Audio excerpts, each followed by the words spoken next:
कि एक व्यक्ति 1 रुपए में 8 पेंसिल खरीदता है, 60% लाभ प्राप्त करने के लिए उसे 1 रुपए में कितने पेंसिल बेचने चाहिए।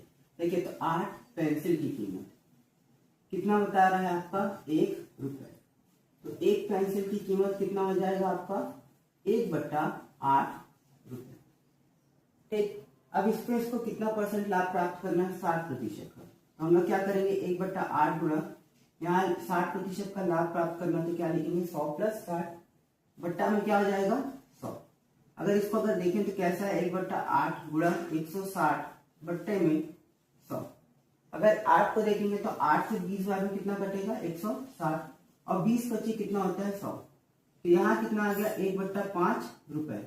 कितने पेंसिल की कीमत, एक पेंसिल की कीमत, तो यहाँ से 1 रुपए बराबर क्या हो जाएगा आपका, ये 5 यहाँ गुणा हो जाएगा तो कितना हो जाएगा 5 पेंसिल हो जाएगा। तो इस हिसाब से उसको कितने पेंसिल बेचने चाहिए 1 रुपए में, तो 1 रुपए में कितने बेचने चाहिए तो 5।